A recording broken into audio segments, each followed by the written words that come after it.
Бид өдөр тутам цаг эдэлж байна гэж асуудаг.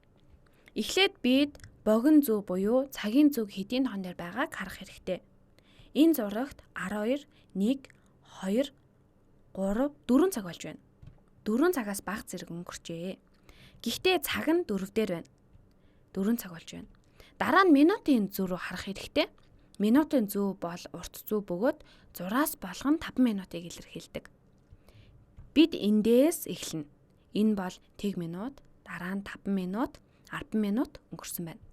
Тэгэхээр 4 цаг 10 минут өнгөрсөн тул 4 цаг 10 минут болж байна. Дахиад жишээ авъя. Цаг хэд болж байна вэ? Эхлээд цагийн зүг харна. Богино зүү болох цагийн зүг харцгаая. 1 2 3 4 5 6 7 8 9 9 дээр байна. 9 болон 10-ын хооронд байна. 9 цаг өнгөрсөн байна. Гэхдээ 9 цаг хിവэр байна. 10 цаг хараахан болоогүй байна.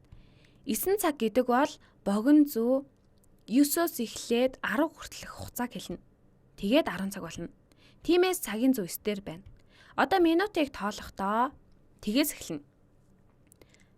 5 минутаар тоолно.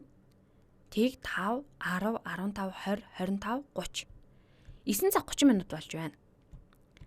Бас нэгэн ойлголтыг өгөхөд 1 цагт 60 минут байдаг. Энэ зурагт үзүүлснээр урт зүү нь 1 бүтэн цагийн яг хагас дээр ирсэн байна. Тиймээс 60 хагас 30 юм. Дахиад өөр жишээ авъя. Цаг хэд болж байна? Тоолцгоё. 12, 1 мөн эсрэг тийшээ тоолж болно. 12, 11, 10. 10 цаг болж байна. Цагийн зүү 10 өнгөрсөн байна. Харин 11 хараахан болоогүй байна. Тиймээс 10 цаг. Хичнээн минут өнгөрсөн байна вэ? Тэг 5, 10, 15, 20 минут өнгөрсөн байна.